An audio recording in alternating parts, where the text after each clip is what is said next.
So I really want us focused on making sure we're getting to the pin and then we're getting our hips together, okay? Again, particularly you two, okay? Making sure you get your hips to Megan. Okay, here we go. Yeah, and I think the big things are, I mean, I want you to put your left hand on her. So when I say hug the pin, I want left hand on, but then your tendency is to read too much, right? You know what I mean? So I really want you to go and take your area, and then Naomi, you come to her hands. So you can't read here and then leave that gap. You've got to make sure your body's there, okay? Good, good, Nay, way to get your hips there. So two things that we've done, we always try to have two balls because we always say, you know, I think I used to have everyone go to a big ball, and what we really lock into is each hand is a blocker, so they can work independently. And then so what we did with those balls is we had, you know, we want them to read the hitter, so they have the balls up and they're reading, the first time they went up they were reading that the hitter was going to go line, so they were sealing line. Their center hand was supposed to still take the seam because you could have a bad read, so you got to protect the seam, but then we wanted them to drop, and so they were pushing hard with that side onto the line.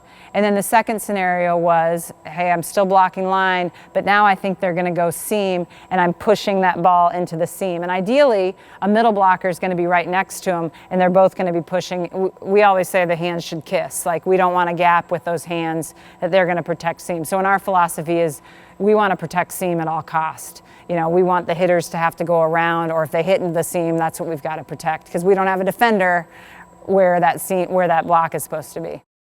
We spend a lot of time on blocking. I would say the things that I see younger kids come in is they don't close all the way, so they leave gaps. So there's two scenarios. Some people train that if you don't get there, you go straight up.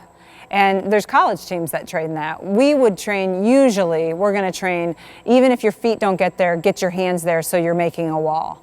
But a lot of high school teams train just straight up, leave the hole, and the defender will take the gap. The college level, a lot of players can hit down into that gap, and in a lot of scenarios, in our opinion, you'd run into some issues. And then, you know, we sometimes have players that just don't know how close you have to get. They'll just reach with their hands, but balls can either slip underneath their hands, or they're not strong enough and the balls will barrel through. Get there and then drop that hand, guys. Get there and then drop. You're not able to drop there, Kels. Can you feel that? Because you're having to do this with your hands as compared to this with your hands. Try it one more time.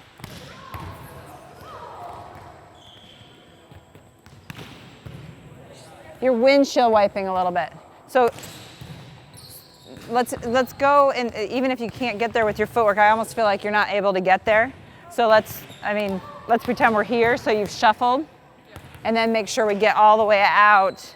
So now I can be strong and come back, because what's happening right now is you're doing this motion, and now I'm going to be able to tool you. We really want that hip to their teammate, and then that allows them, if they need to drop their hand a different direction, they're set up strong and they should be able to make a strong drop one direction.